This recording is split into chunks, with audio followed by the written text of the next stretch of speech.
G'day guys, my name is Sada, and in this episode we're going to talk about heirloom items, look for raid, roll system, and a possible new pet.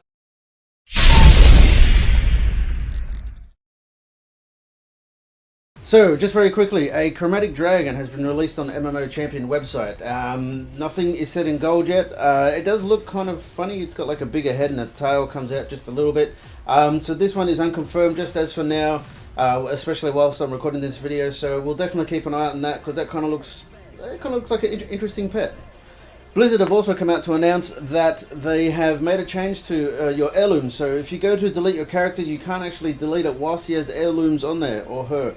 And this will come in handy because I know I've personally deleted pretty much every heirloom maybe twice now. So troll me on that. Now this look for raid system is going to introduce a new loot system set of rules depending on how you sort of want to set your class role. So when you first get in there, you'll need to set your class role. So it'll be tank, healer, DPS. And depending on what items then roll, which, you know, like how it is now, it is greyed out.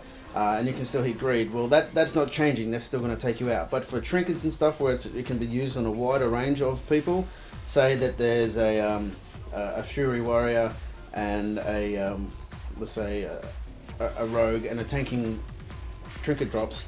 Now, what will happen is if you both roll need, essentially, and say the rogue rolls a 98 and the tank rolls a 2, what happens is if that item has been linked by Blizzard specifically for a tank roll, then what happens there is you will, as a tank, because it's a tank item, get a plus 100 to that roll.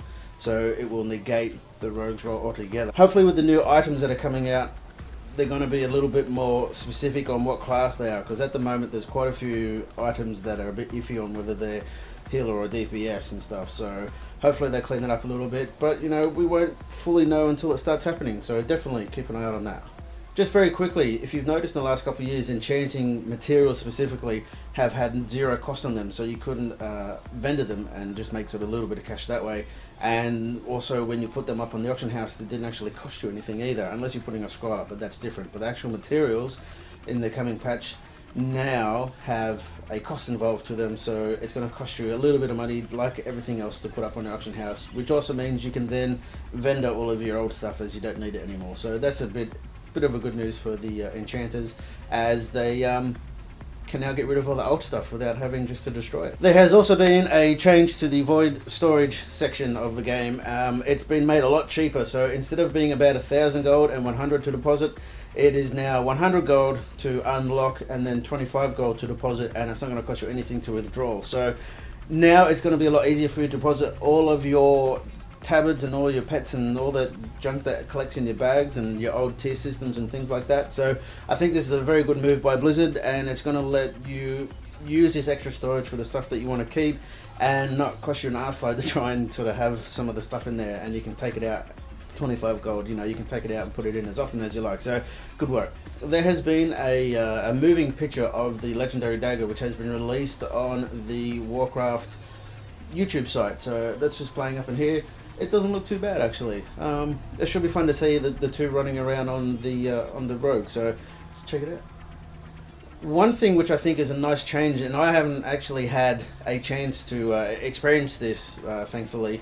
Now what's happened is that some GMs are going AFK and they're disappearing. They quit the game, they rage quit, they stealth quit, whatever you want to call it. But they no longer are playing the game, and they still have the GM spot of that guild, and now Blizzard can't really just take them away even though they have logged in for a while. So what they've done is that if you are the GM of the guild and you no longer log in for 30 days, there's going to be a option that comes up on the guild page, on the guild tab of your inside the game, and it will let anybody click on it to apply for the GM spot. Now it will then automatically go to the person with the highest guild points. So good and bad, it's nice to see that there's a change. So hopefully that person with the highest points that has logged on within the previous 5 days, I think it's gonna call, will then get the GM spot. So hopefully that person is a nice guy, and then we'll associate that to the to a person that needs it. So good work, Blizzard. I think that's definitely a step in the right direction, and let's hope that your good masters don't log off for 30 days and get automatically ninja'd out of the spot. So let's talk very quickly about Valor points. Blizzard have come out and said that basically that they don't want the big grind anymore to be able to get all of your tier items, or basically to give away the tier stuff. So what they've done now is with this look for raid stuff, they think that that's going to be able to let people get their tier tokens and stuff anyway. So that's probably a move for the good. Now you're going to be able to buy other items with these Valor points to bring them back to what they originally were wanted for. So I think that's a very good idea. Now you certainly have to kill bosses to be able to get your tier items, not just run a heroic every day and eventually get it. So that is very good news for the PvE guys. Just on a personal note, my Guildmaster Logbo from Distortion at Calstro's server, he has asked me if there are any people that want to play on an Oceanic server that wants to raid, to come and either leave me a message on my YouTube channel and then I can forward you to our address and we can talk. If you want to know more, just send me a message and yeah, we'll talk about that. So I promised that I would, so here it is, so thank you. I would like to thank everybody for their screenshot selection, and I do apologise for not having any screenshots last week. As you guys were aware, I had Makeda down from Brisbane and we were having a good time. And just to clear up the misconception, I am not a dwarf, I am 5'9". Makeda's rocking about 6.3, and he was a little bit closer to the camera to make it look a bit funny, so that explains that.